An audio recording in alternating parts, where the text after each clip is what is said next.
Greetings, welcome to the Dividing Line. We have a cold front coming through Phoenix right now, and it's probably the last time that I can wear. You know, I was sitting here saying it's going to be the last time I'm going to be able to wear a Coogee, and I look to my right, and what do I see but Rich, the window, clapping wildly. Yeah.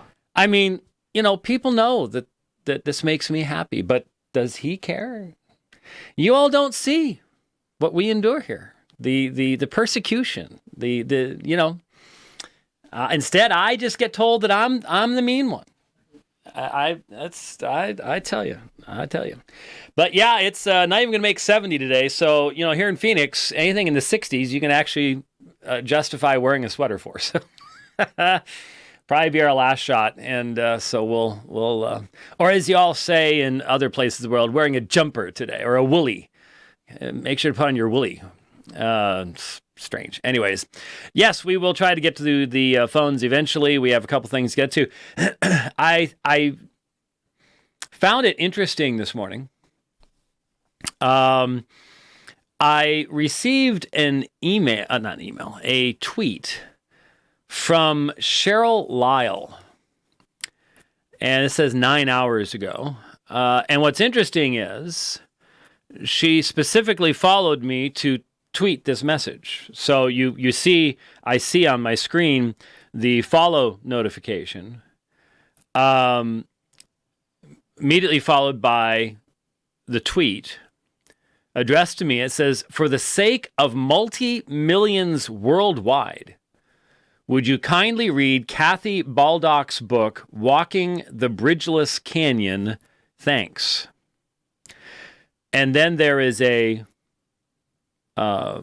tagging, evidently, of Kathy Baldock, because she's going to get involved with this conversation. And so I looked it up because I found that an unusual request. And I asked, should I expect something other than the regular diet of ahistorical, emotion-based revisionism that I have read in the dozens of other such books? Maybe serious Bible-based coherent reasoning and argumentation? I think that's a fair question to ask. I mean, for asking somebody to read an entire book, I looked it up. It's on the LGBTQI, RSTUV, WXYZ stuff. And I've read a lot of books on that subject. I don't, maybe Michael Brown's read as many as I have. Interestingly enough, I'm not sure that Bob Gagnon reads as many of those books as I do, because he started talking about, he was examining Brownson's book and Matthew Vine's book. And he says, I'm just getting around to reading them. I read them years ago. So, you know, Bob Gagnon focuses upon, you know, the super high-end scholarly stuff, but I've read Jewish books on the subject and allegedly Christian books on the subject, and I haven't found a Muslim book yet, though, you know, Bassam Zawadi might be able to point me to somebody because he monitors a lot of that stuff, and that's still another fascinating area to me, that particular intersection of things. But anyway, I've read a lot of these books, and so I'm like, well, am I going to be just reading the same thing I've read before, or is there going to be something new here? And what's interesting is that there was then a response from the author that said, to my question, "My book has never been described by a series of descriptors that you've used. Perhaps you should read it and see for yourself." Well, what was the series of descriptors that I used? Ahistorical, emotion-based revisionism, that was one series. And then the other was serious, Bible-based, coherent reasoning and argumentation was the other one. Well, so none of those have been used. I I don't know. So I responded to that by saying, okay, I've read at least 24 pro-LGBTQ books, from Vines to Lee to Brownson to Michelson to Ochtemeyer, and there was lots of others. Found them all presuppositionally and foundationally flawed. How is yours different? And the response I got was, perhaps do as I do when I want to know if a book has integrity in research and content. I read the reviews on Amazon. Oh, I'm sorry. My response was, well, that is the last place I look for meaningful information, I assure you. Marketing is not my interest, just asking what makes it any different than all the other revisionist material I have already examined. I'm sorry, but I see the reviews on my own books, and I know that half these people didn't even read the book. You just know these certain people. I mean, sometimes in the review, they'll say, I won't read the book. So Amazon reviews, last thing I would ever look at along those lines. And so I found that strange. So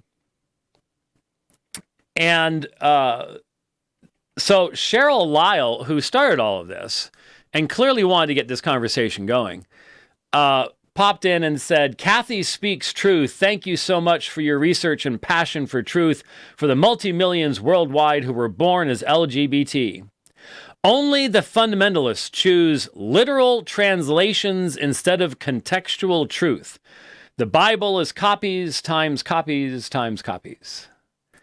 Now, what does that mean? I mean, there's really no rational meaning to that. What do you mean the fundamentalists choose literal translations? Are you talking about the New American Standard versus the NIV? What do you mean literal translations? I don't think Cheryl has any clue what she's talking about. And then she said, the Bible is copies times copies. It's actually copies of copies of. That's the Bart Ehrman thing. To which I responded briefly, whenever I see someone parroting the copies times copies times copies line, I know they have yet to even begin to hunger for truth. And then her response is, see, James, you just can't accept truth. I feel terrible for you and anyone who listens to you. Bye. She started this, and I'm just responding back going, do you have anything meaningful to argue here? Elsewhere, she included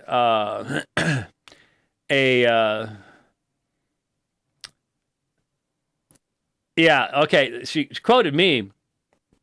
I'm looking at her tweets now. I also mentioned in response to her, a Bible scholar because she mentioned something about, here we go. And by the way, I am desperately hungering for truth, and that's why I even began this thread. But I know I will never find it with you. I have high, reputable Bible scholars I am in dialogue with who don't think they have the truth like you do.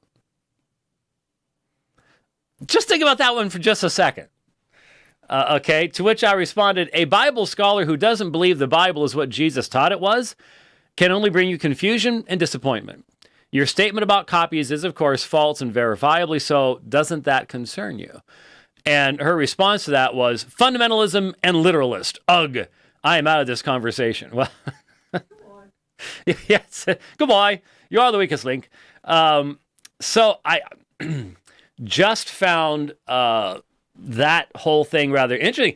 If it was a marketing ploy, it did work as far as I did pick the book up on Audible, and I got through the first 3 chapters on my ride today. I get the feeling that anything related to the Christian faith is just going to be tacked on at the end, because so far there's been nothing about Christian worldview or anything.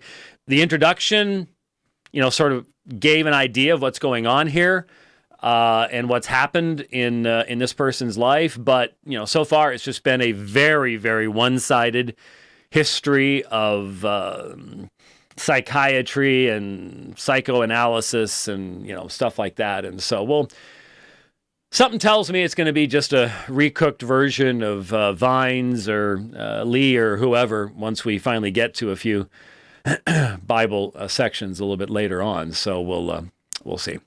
Anyway, let's get back to part of our work here, and then we'll open the phones a little bit later on and get to that. We're trying something new today. Yes, indeed. I was actually, the whole reason I stumbled into these, he says as he drops it on the floor, the whole reason, it's so small. The only reason, and you know what? This has larger thingamabobbies in the package, doesn't it? They're not in here. They must be someplace else. Up there. Definitely gonna need the larger ones. This is for little teeny tiny little ones that sort of bobbles around. Anyway, I was looking for a Bluetooth range extender. For some reason, even my MacBook, even though it's less than 10 feet away, there's something about my window, the sliding glass door, and the outside wall there. I can't Bluetooth anything out there in the gym when I'm working out. It just won't get through it.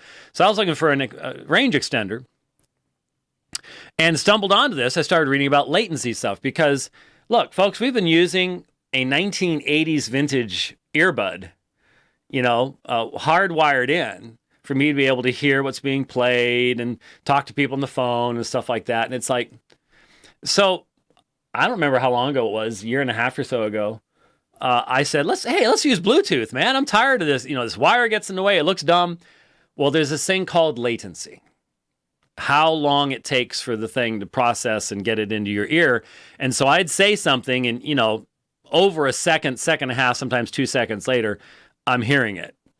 And that doesn't work. So I said, forget that. Well, I ran across this thing called, I forget what it was, but low latency stuff. So you can watch TV and listen on Bluetooth. And so we just got it today. And I can hear myself.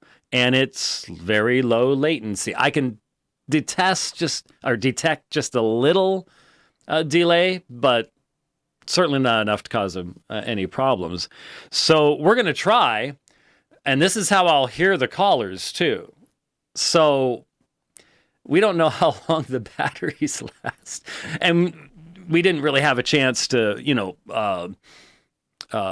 charge them up all the way. So if they die, I left the 1980s technology over there just in case we need it. So, but we're going high tech. We've got a Bluetooth thingamabobby here that we'll use.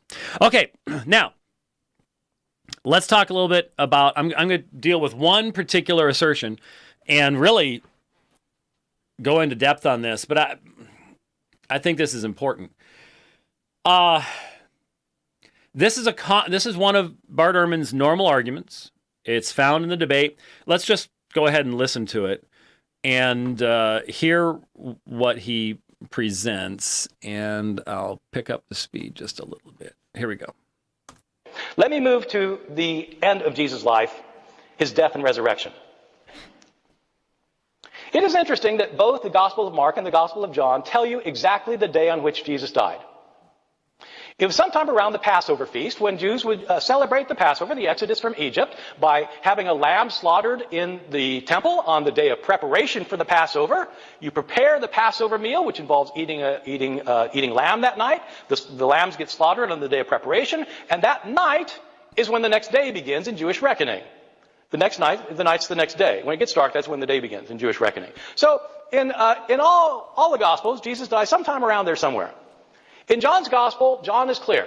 Jesus dies on the day that they are preparing to eat the Passover, the day before the Passover meal is eaten. Mark's Gospel is also explicit. Jesus dies the day after the Passover meal is eaten. You don't need to take my word for it. Look it up. Mark chapter 14, verse 12, and then Mark chapter 15, verse 25. It's the day after the meal was eaten. John chapter 19, verse 14.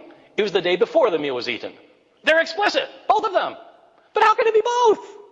Now you might say, look, it doesn't matter. It doesn't matter. I mean, he died sometime around there, fine. Okay, but it actually matters to John and it matters to Mark.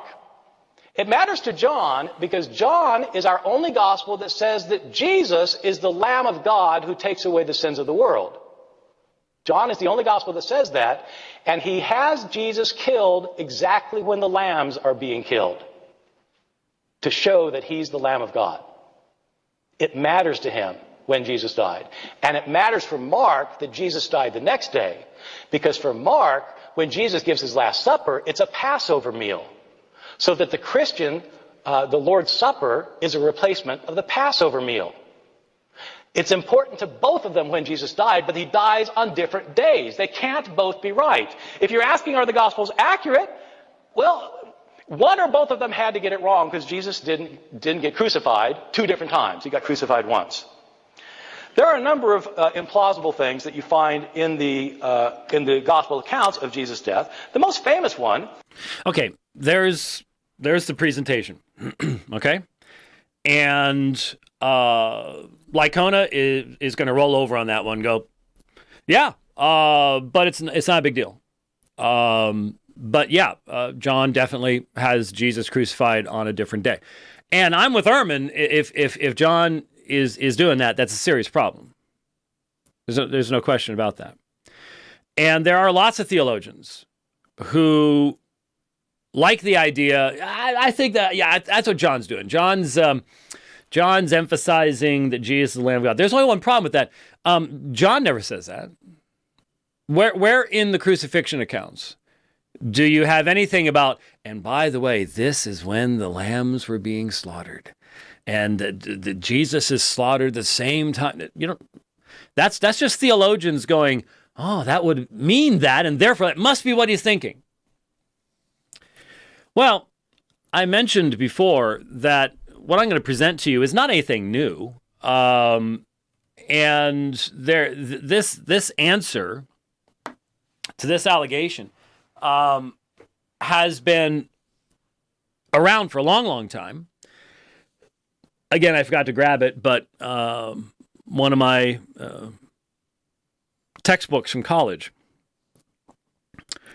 had in the back an appendix by A.T. Robertson that went all through this and does a fine job. Just remember that when it comes to this kind of thing, in most schools today, you're simply not allowed to give the benefit of the doubt to any type of orthodoxy. If it's been what Christians have believed in the past, you can't go there. You're not allowed to do that. You are not allowed to go with anything that would allow the text of Scripture to remain consistent with itself. It doesn't work. You're not allowed to do it.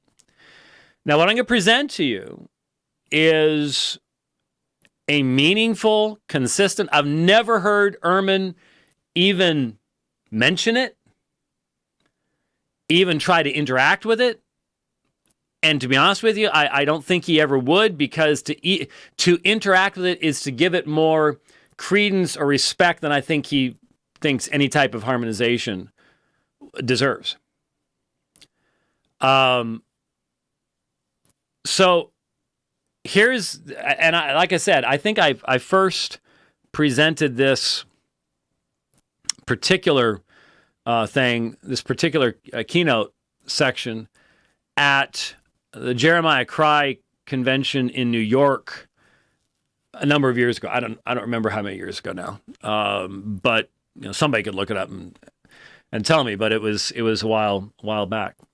So Bart Ehrman makes the assertion there is a fundamental, clear contradiction. It'll come up eventually. Hey. There is a fundamental, clear contradiction without possible explanation between the synoptics and John as to whether Jesus ate the Passover and hence upon which day he was crucified. That is, was he crucified on 14 or 15 Nisan? Nisan being the Jewish reckoning of the month. And you just heard that presentation. He chose only a few weeks ago to make this one of his primary arguments against the accuracy. So he's saying this is an inaccuracy that cannot be explained merely on the basis of Lycona's arguments about narrative and Plutarch or anything else. This is a theologically motivated inaccuracy in history. And from his perspective, that means that's it. He wins the debate. Okay? So, let's look at the facts. The Passover lamb was slain on the afternoon of Nisan 14. And those of you who study Jehovah's Witnesses should know that because that's when they have the memorial supper is on Nisan 14. The Passover feast, this is important. The Passover feast, unleavened bread, began that day with the Passover meal that evening, the beginning of Nisan 15. Now, as Dr. Ehrman mentioned, one of the reasons he gets away with this is that most of us think so much in modern Western ways of thought that a day begins at midnight, not recognizing in that not only do you have a difference there between the Romans and the Jews, but for the Jewish person, the day begins at sunset. And this it makes it confusing enough that you can make all sorts of accusations against the narratives. So the Passover lamb slain in the afternoon of Nisan 14. The Passover feast began that day with the Passover meal that evening, the beginning of Nisan 15. So the Passover meal is at the very beginning of the first day because that day changes at sunset. So Nisan 14 ends at sunset. Nisan 15 begins after sunset. The synoptics all agree that on the first day of unleavened bread, Jesus sent Peter and John from Bethany to make preparation for eating the Passover meal. So Matthew 26:17, Mark 14:12, Luke 22:7. That's the same Markan passage that Ehrman made reference to just a few moments ago, and we heard that. Now, of course, if you actually believe that John wrote John, this is even more significant because you'd have to actually posit the idea that John the Apostle knows, writing later in history, what's in Matthew, Mark, and Luke, knows they've already recorded these things, and he's still willing to change the story that he was involved with. Now, of course, Ehrman doesn't believe John the Apostle probably ever existed, or if he did, had nothing to do with the writing of the gospel that is named after him. But you would have that issue. Clearly, in the synoptics, Jesus ate the normal Passover meal and hence was crucified on Nisan 15. So when you think about it, so you've got the Passover meal, and you have the establishment of the Lord's Supper, and then you have the garden. This is all in the nighttime. You have the betrayal. You have the overnight. But this is still all one day, remember, because the day started at sunset. You have the overnight trial. Next morning, you have the crucifixion. In the afternoon, you have the death and the burial as the sun's going down. This is all on Nisan 15.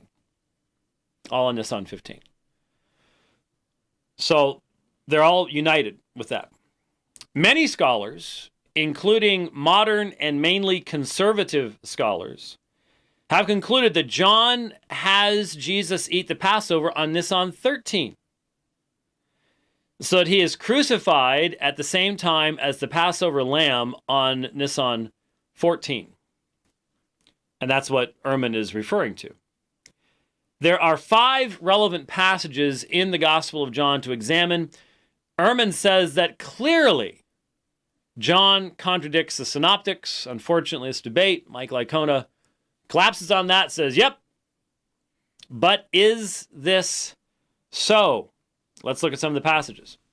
John chapter 13, verses 1 through 3. Now, before the feast of the Passover, when Jesus knew that his hour had come to depart out of this world of the Father, having loved his own who are in the world, he loved them to the end.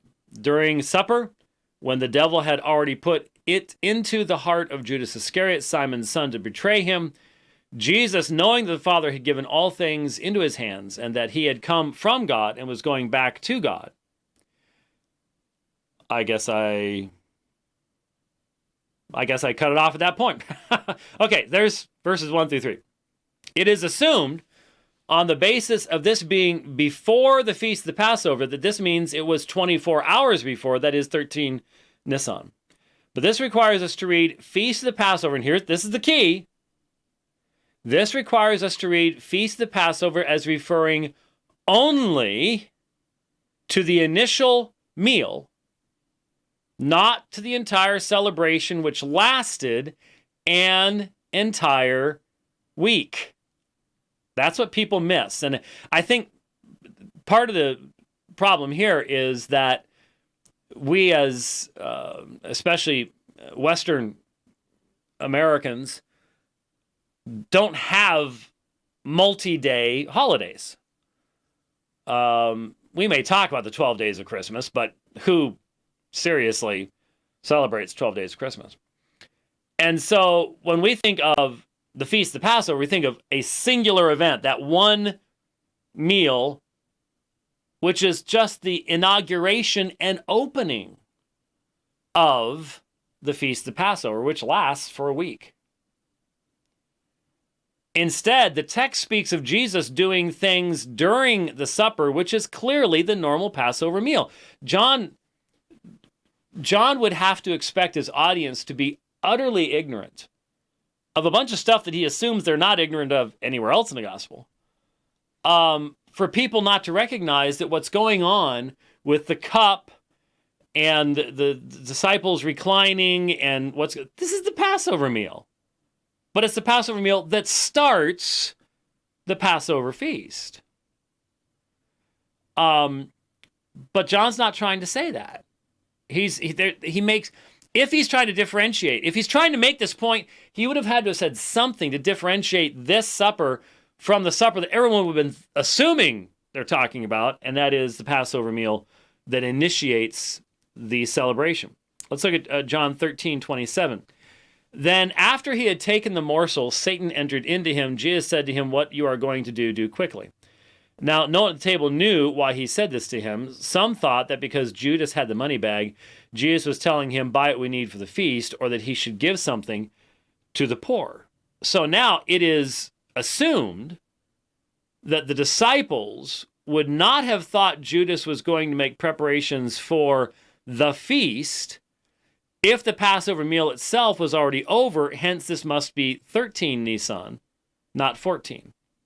But there is no reason to limit the meaning of the feast to the Passover meal only, but to the entire feast of unleavened bread, which makes the statement consistent with the synoptics. And if there's anything that we can say about modern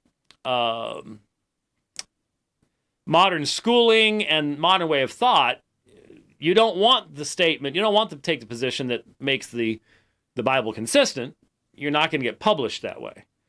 You want to take the position that makes the statement as inconsistent as possible. Then John 18:28. Then they led Jesus from the house of Caiaphas to the governor's headquarters. It was early morning. They themselves did not enter the governor's headquarters so that they would not be defiled, but could eat the Passover. Now, does eat the Passover mean simply the Paschal Supper? No. The term Passover is used 8 times in John besides this instance, and each refers to the Passover festival, not simply the supper. So each time it refers to the week-long festival, not just to one portion of that, which is the inauguration of the longer festival itself. So even when you go back in the Old Testament, you see in 2 Chronicles 30:22, so they ate the food of the festival for how long? 7 days. 7 days. So here you have biblical examination biblical illustration, an example of referring to eating the Passover for 7 days. So, if at any point during that time the Jewish leaders had engaged in activity that would defile them, then they would have been concerned about this during the whole week, not just on Nisan 13, which is what people want to assume because, again, they forget that the Passover is a week long.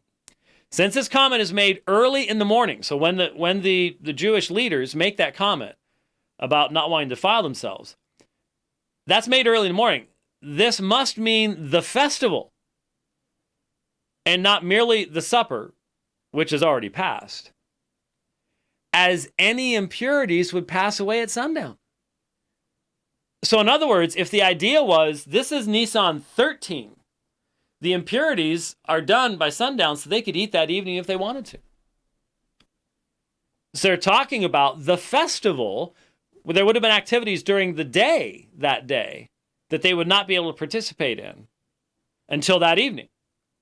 So it can't be simply the supper, and the whole idea falls apart as you examine it in this way. Let's look at John 19:14.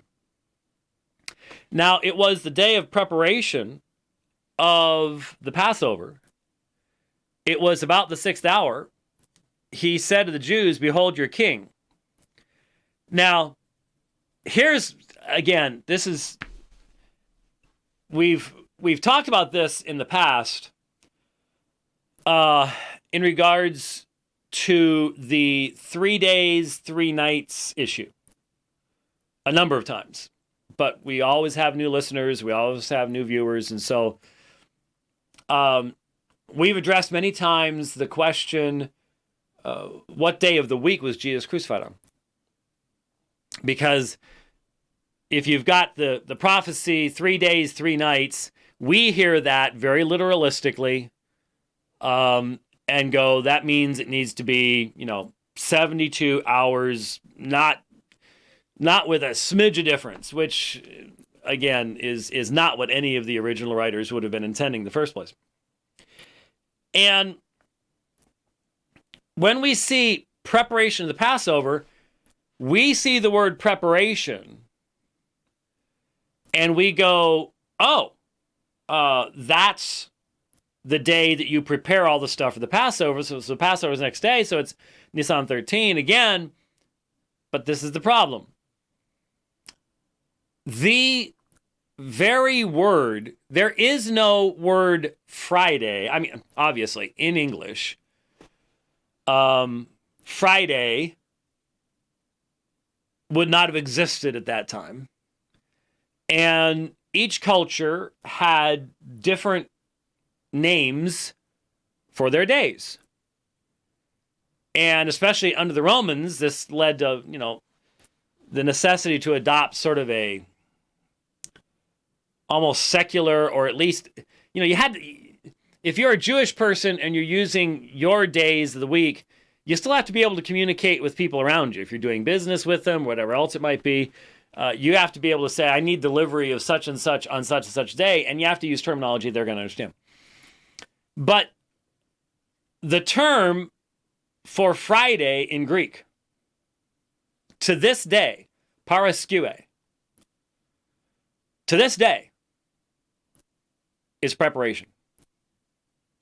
That's the name for the day. To this day, even in modern Greek, it's preparation day.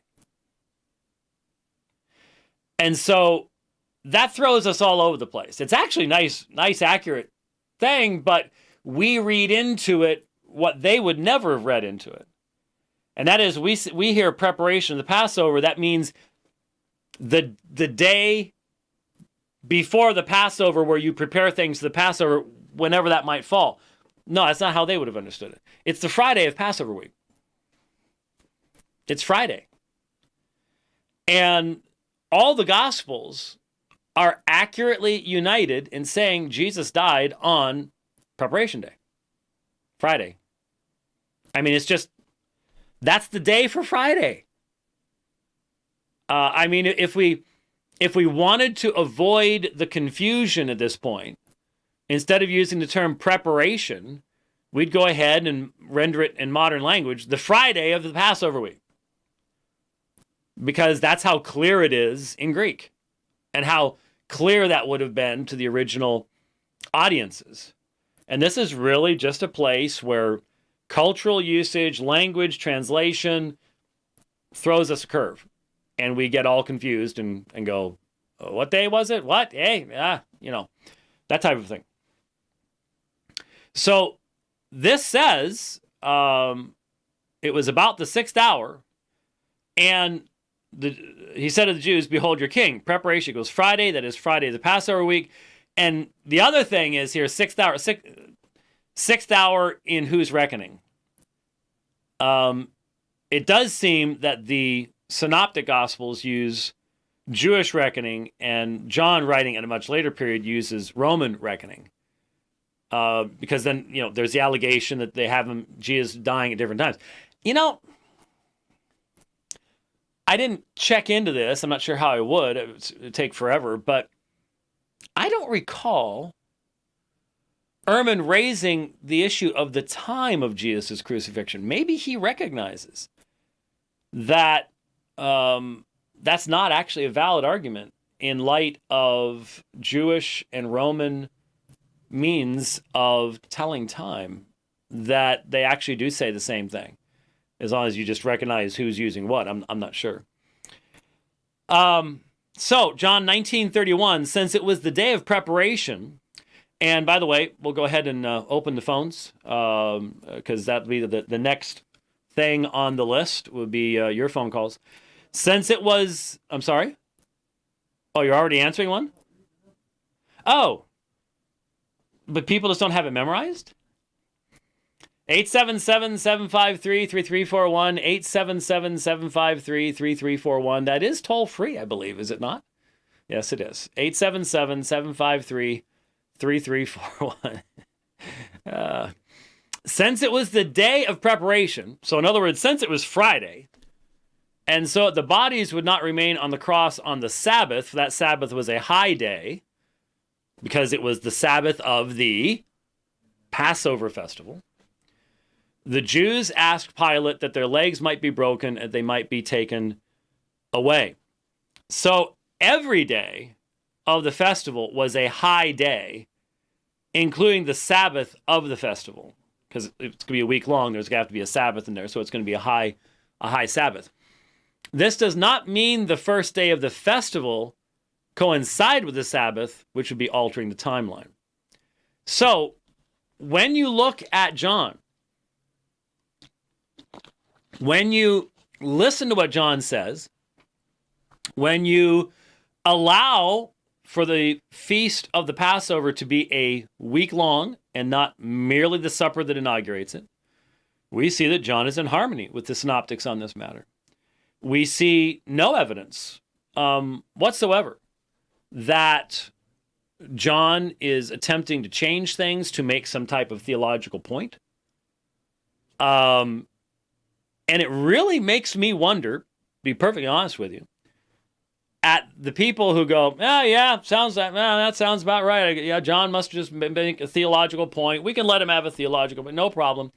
It really makes me wonder, have they ever listened to this? Have they ever noted this stuff?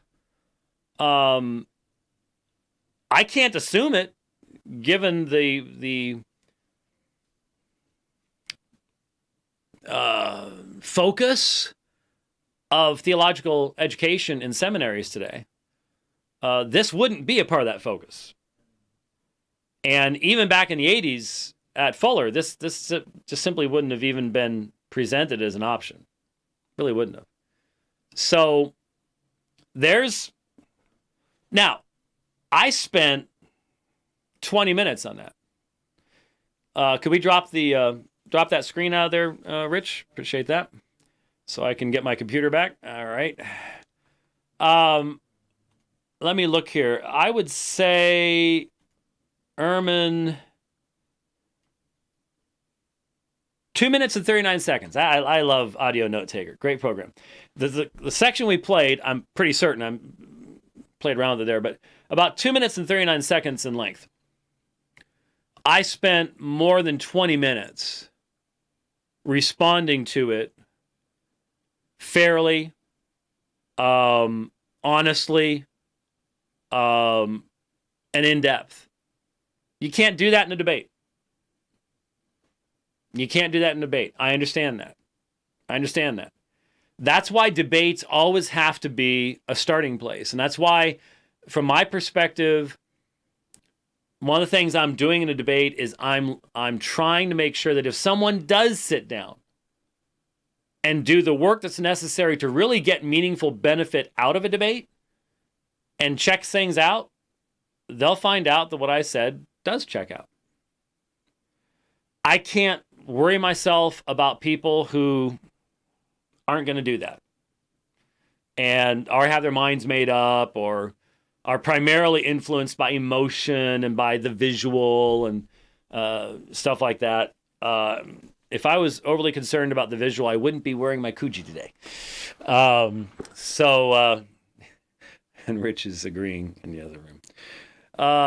2 lines open at 877-753-3341 is the number. And so with that, we're going to be testing out. There's just a little delay. I can get used to it, but it actually slows me down a little bit. I don't talk as fast when that's happening. So let's go to the phones. Hope this works and talk with Bryson. Hi, Bryson. Hey, what's going on? How are you? I'm doing well.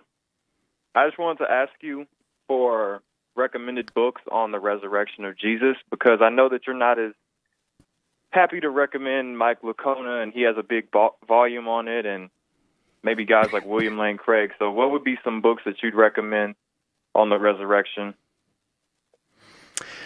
I'm not real good as a bibliographical resource. That's not my thing. I don't keep track of things like that. Most of the stuff that I've read have been articles and things like that. What you got to do, even if you disagree with someone like Mike Licona, that doesn't mean that the bibliography, footnotes, things like that are not useful. A work of that extensiveness, that size, you're going to find in the bibliography and in the reference notes a goldmine of information. And unless he's extremely selective in the sources he uses, it's going to cover a pretty wide range. So I, off the top of my head, don't know of just simply books just on that topic that would take any different perspectives. I mean, I'm sure there are some more conservative ones, especially when it comes to that issue of the zombies. I just hate that.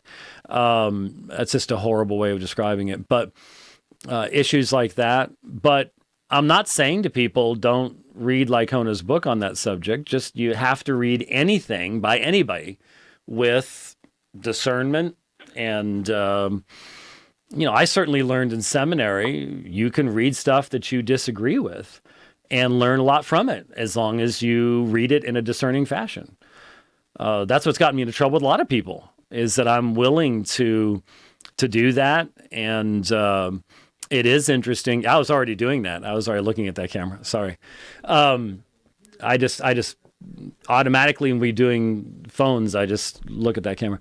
And so it was just second nature to me to use resources I disagree with, get positive out of it, and throw the stuff out that's based upon bad theological presuppositions. So, sorry, off the top of my head, it's not. I just don't make lists of books in my head to just be able to whip out. So you'll notice on Twitter, people are constantly asking me, give me resources on this, resources on that. I skip them because that's not what I do.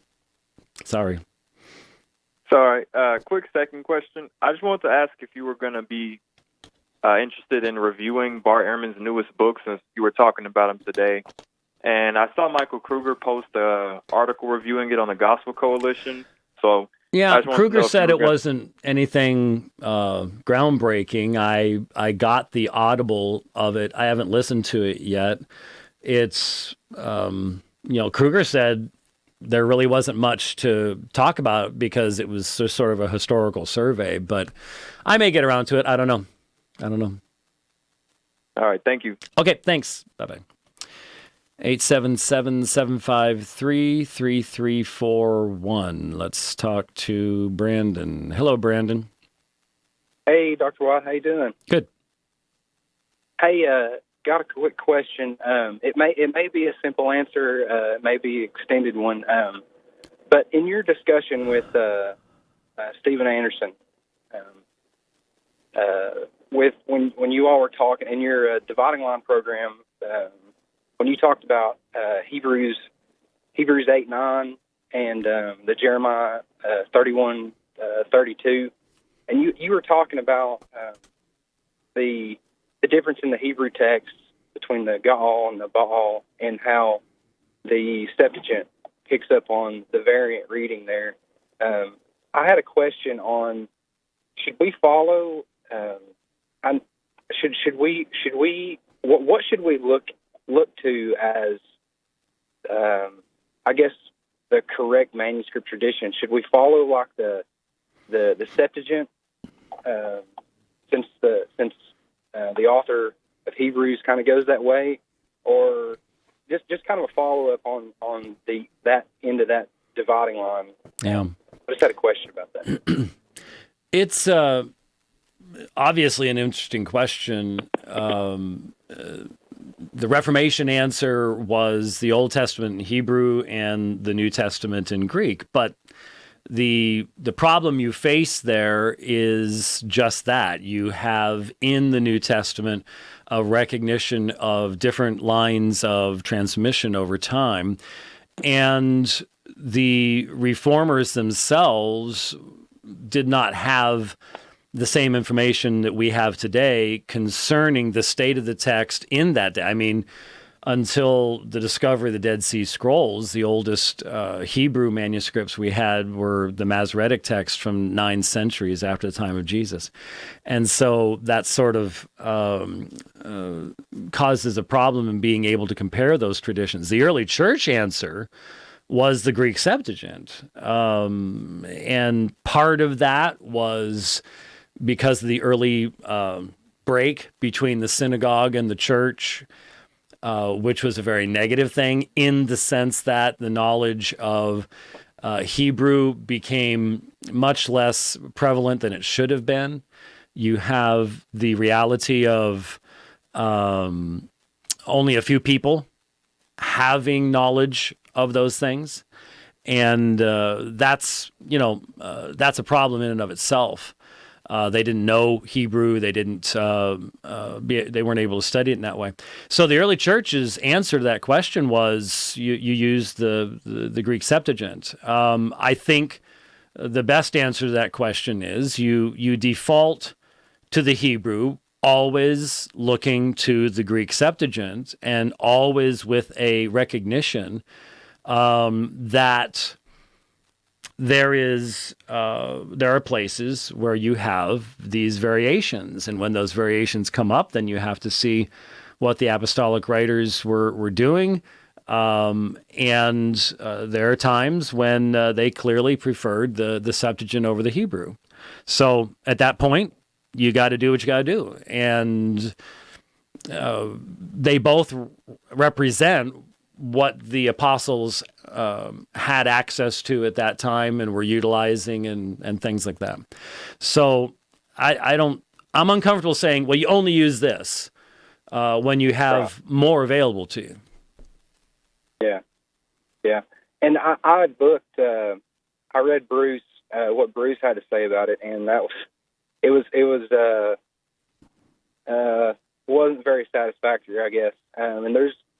And I've got Logos, a pretty extensive Logos program, and there wasn't much on there, and I was just I was curious your take on that, but I appreciate it. Appreciate you Okay. answering the call.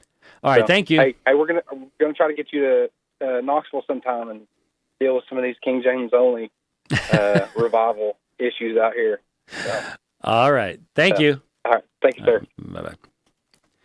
All right. Let's see here. Let's go to Elizabeth. Hello, Elizabeth. Hello, how are you doing today? Pretty good. That's good. The Bluetooth seems to be working for you. Actually, during the last call, there was a static, and what's happened is now it's behind because it's trying to catch up, but it hasn't caught up yet. So it's slowly catching up, but it's more lagged than it was.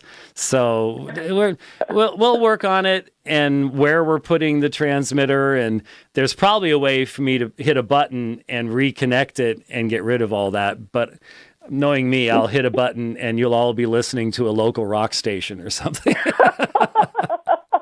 Well, that's the marvels of technology. Yes. Okay, after listening to your wonderful explanation this morning, the clarity about bartering, and I've explained time difference when I'm working with people, but Matthew 12:40, when I came out of the legalistic Jewish teaching, I was, this is what tripped me up many times until I really went into studying it. But what has always gotten me about that section is how people misuse it. Right. Because I was saying, oh, he couldn't have been 3 days and 3 nights in the tomb. Mm-hmm. And it's like, but the word tomb isn't in there. How do you explain to people about Matthew 12:40? I addressed this. I forget when it was. I gave sort of a study on what the sign of Jonah was. The issue of Jonah going into Sheol in Jonah itself, where he says that's where he's gone, and primarily in reference to the Muslim misuse of this text as an argument against the idea of the death, burial, and resurrection of Jesus and things like that. But specifically, it sounds like what you're addressing is, how do you get 3 days and 3 nights out of Friday to Sunday morning? Is that what you're referring to? Well, some people have tried to use that on me, and I point out that it doesn't say tomb. It says heart of the earth. So it's going back and studying what really is the heart of the earth. And am I correct in that the heart of the earth is the confines of Jerusalem? I had never heard that. I've never heard that. A couple of teachers did. That's why I'm asking you, because I've heard it different times in different studies, but never from something that you have taught, because I've listened to most of your debates with Muslims and about Islam. So I knew that you had brought that up, but I had never heard anything addressing the heart of the earth. Yeah, probably because as far as I've always understood it, and I think if we looked at the parallel passages in Mark and Luke, that would be really useful. And in fact, hold on just a second here. I might be able to do that. Yeah, look at that. I love accordance. I have it up in King James, Darby, World, and Literal in front of me, as well as a few others. Let me. Why isn't that coming up? It takes me to Matthew 8:16, which is not what I want. Oh, wait a minute. The sign for this generation. There we go. Let's see, 3 nights in the heart of the earth, and you don't really have that in Luke. Just as Jonah became a sign of the Ninevites, so the Son of Man be to this generation. That's different. And Mark is just, and a sign will not be given except the sign of Jonah. So you only have that in Matthew. And I've never heard that described as Jerusalem, and Jesus was more than 3 days in Jerusalem. So I'm not sure how that would follow. I've just always understood the Son of Man being 3 days and 3 nights, the heart of the earth, as having the parallel to the other statements in regards to Jonah. And the issue, as I understand it, is very clearly related to the death on before sunset, and it's just simply a way of describing the time period, and the Jews would not have understood a literalistic 72-hour understanding, because they didn't even, I mean, it was really interesting to me, hours in the ancient world were not 60 minutes. Right. They took the day, if it was like 12 hours of daylight, they divided that into 12. That would be about 60 minutes. But during the winter, it's going to be much smaller, and the nighttime hours will actually be longer. So that's really confusing. That really throws a lot of people off. And so that needs to be understood. So when someone says 3 days and 3 nights, we think 12-hour periods. They counted any portion of a day as a day. And therefore, no one would have been confused back then. We're only confused about it now because it uses a different temporal system than we use. But I had never heard that. I had never heard that description of the heart of the earth as Jerusalem. I would like to see where that comes from. Okay. I'm never going to fall on my sword for something that isn't early Orthodox teaching. So that's why I wanted to run it past you, because I've been looking for some more people that had said it, and I couldn't find anybody early who had said it. I've just not heard it. Yeah. Okay. Thank you very much. Thank you. All right. Have a great day. Bye-bye. Bye-bye. All right. We had another breakup, and there's big gap. I just don't know. I guess I can't read it. I'm just not sure which button I'm supposed to hit to do stuff.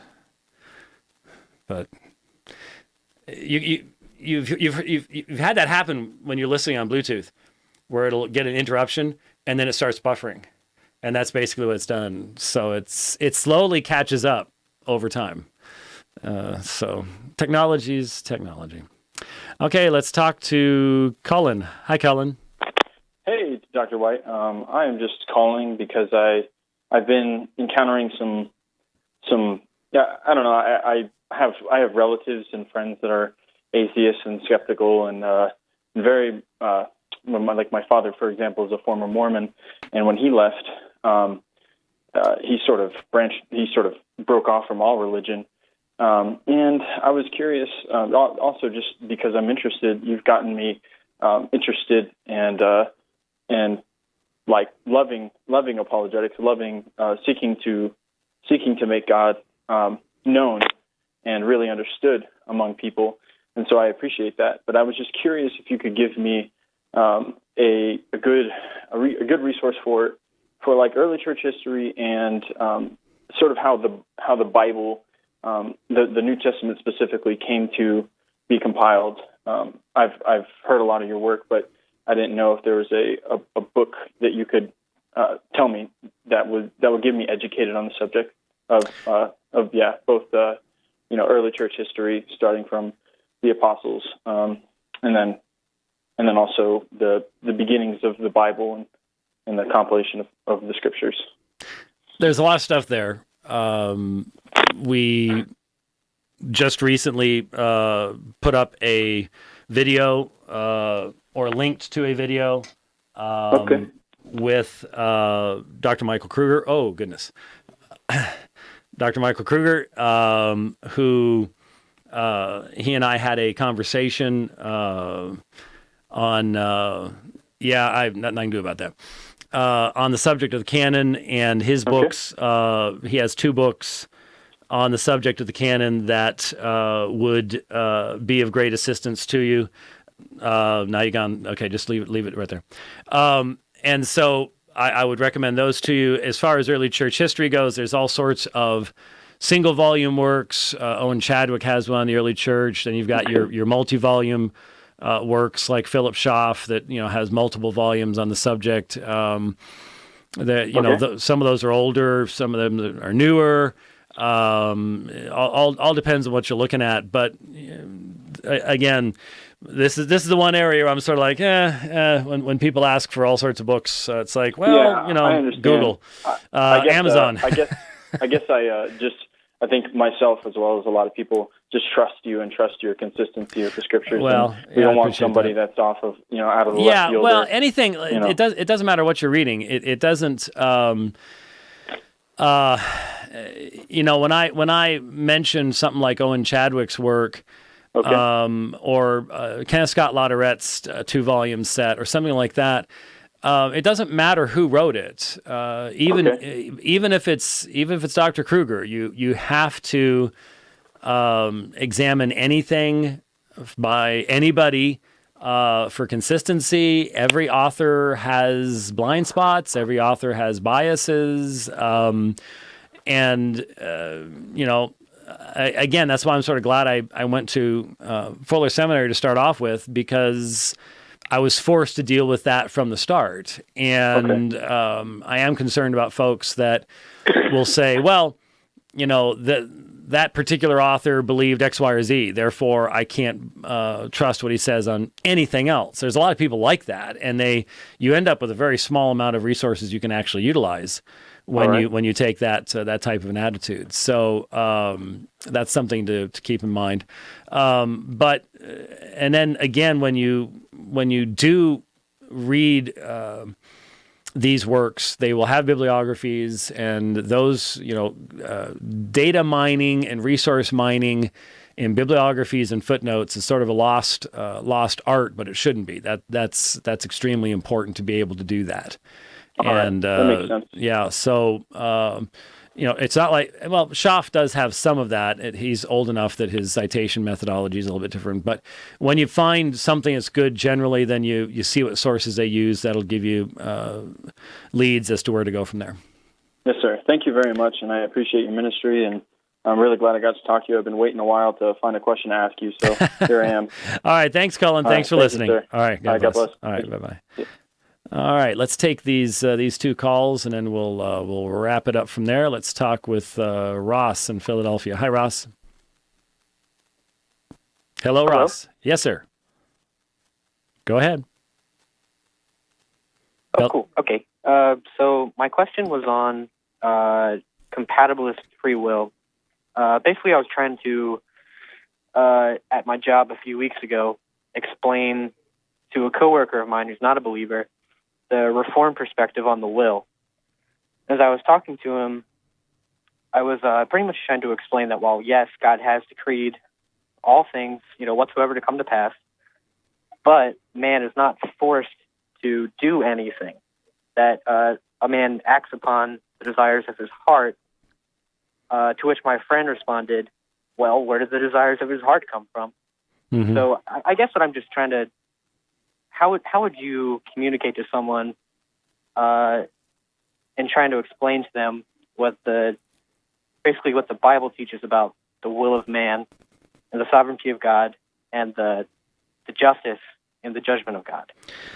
Well, I'm not sure that's a conversation to be had with an unbeliever. I don't see the apostles attempting to unpack the sovereignty of God and the relationship of man's will and God's will, autonomous will versus creaturely will, or anything else in talking to unbelievers. These are spiritual things. They're spiritually apprised, and I don't think you're going to get anywhere, to be perfectly honest with you. As it is, it's rare enough to find a Christian who is submissive to the will of God to the point where they'd be willing to say, I will accept what the word teaches, even if it's against my traditions or something else. You've got all sorts of Christians. It won't even go that far. So I'm not sure that you've got much of a open ground in talking to a person who is still functioning on a position that I'm just going to judge whatever you present to me on my own basis. I don't see that Romans 9 is addressed to that type of a person in the first place. I mean, if someone wants to, if the unbeliever wants to look at the scriptures, you can say, well, the scriptures state this, but you're in rebellion against the most basic command of scripture, and that is to repent and believe. And so obviously anything it says beyond that, based upon your having repented and believed, is really not going to be something that is of great import to you. But, I know in a scholastic situation, you might have to address some of those things, but it seems like somewhat like beating your head against the proverbial wall, because it's in answering that question with believers, you still have to come to a point with the believer to say, well, the final statement, the final statements that Scripture makes is that the Judge of all the earth will do right. He's done all things to the praise of His glorious grace. He will be vindicated, or literally justified. That's what dikaiao, the Greek term, the justification, theodicy is we don't realize that's theos and dikaiao put together. So it's the justification of God. God will be justified in light of His own purposes in the final judgment in regards to what He has done. And you get down to that final point where someone says, well, where did that person's desires come from? And that really is where you get to, that's where Paul gets to, and he says, who are you, O man, who answers back to God? Because fundamentally God has said, I'm going to judge you based upon your acting upon what you wanted to do.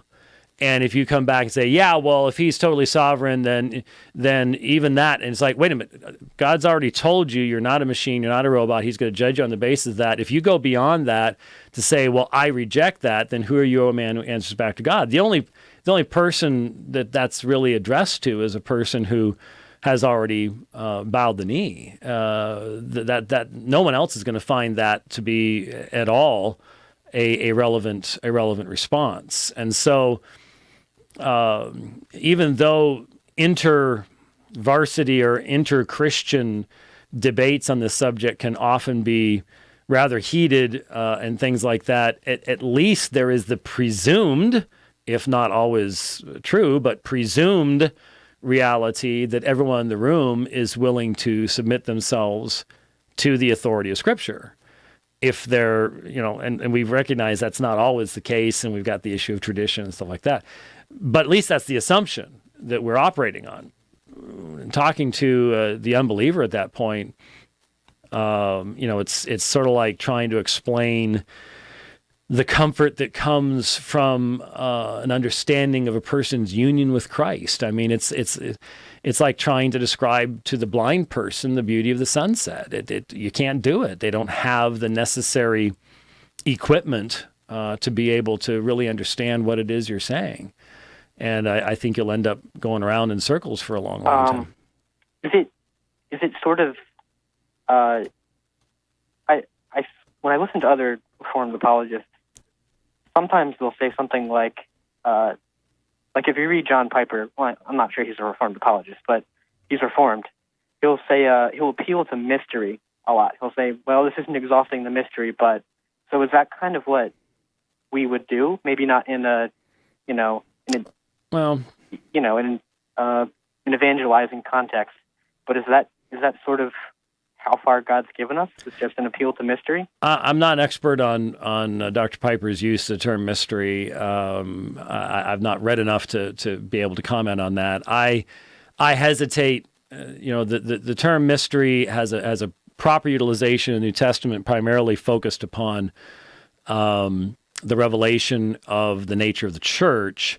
I know that there is a proper use of the term mystery in Christian theology, but unfortunately, I think there's a lot of improper uses of the term mystery to allow for contradiction to exist, and emphasizing as equal truths things that biblically are not equal truths. So my Lutheran friends love the term mystery to completely avoid discussing the issue of election and predestination and things like that. So I'm a little allergic to the term unless it's properly defined, and I don't know what you'd be referring to specifically in regards to Piper's I am utilization as well, of which it. is why I don't want to, even in a believing context, I don't want to say, well, some things are just, maybe not an appeal to mystery, because that word I do find allergic, as you said. Right. But right. An appeal to faith, maybe.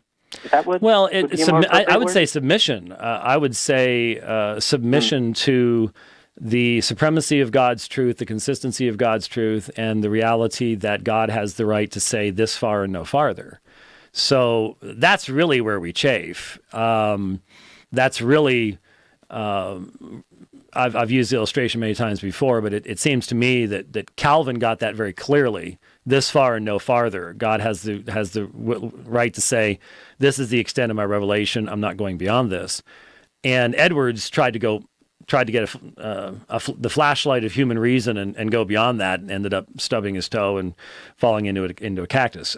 So I would not view it so much as just simply faith, but a submission to God's right to be God, and that we're not, and that living in time as we do with such minimal amount of knowledge of the entire universe that it's not good for us to think that on the basis of that we can somehow judge God unworthy of belief and obedience to his commands.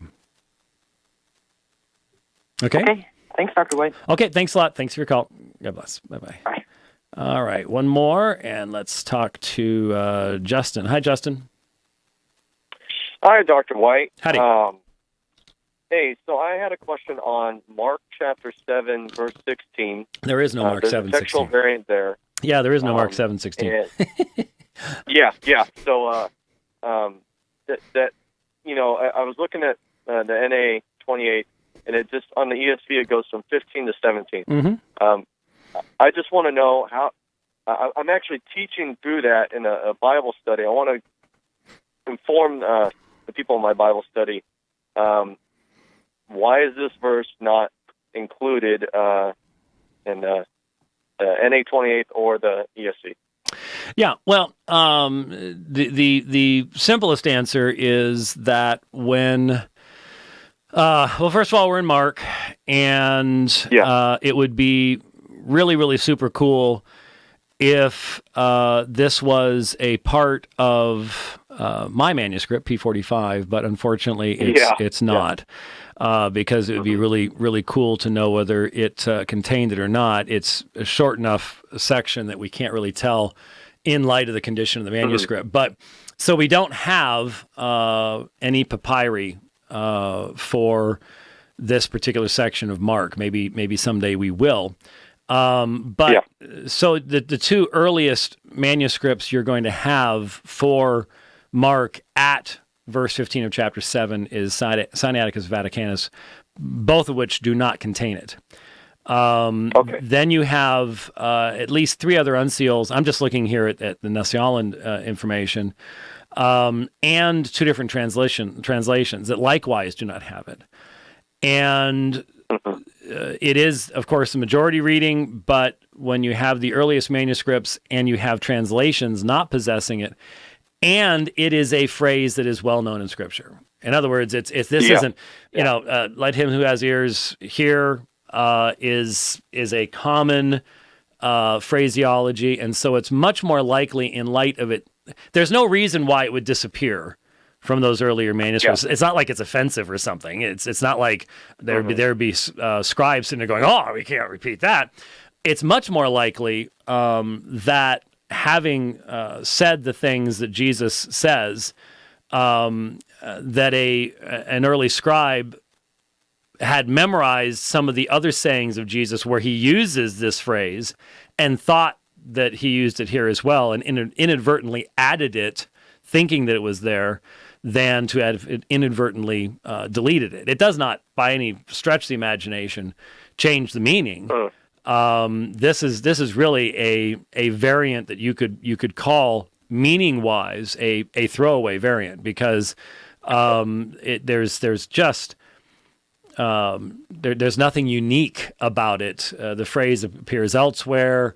It wouldn't change what the meaning was one way or the other, and so it's good to be able to explain it, but it's also pretty easy to understand how it could have been added in inadvertently. You've memorized a similar passage someplace else, and so you assume that it's there. Just wasn't any reason for someone to go, oh, I don't like that. I'm gonna get rid of it because there's nothing offensive about it in and of itself. So that's gonna be the reasoning of the textual scholars and looking at it that way.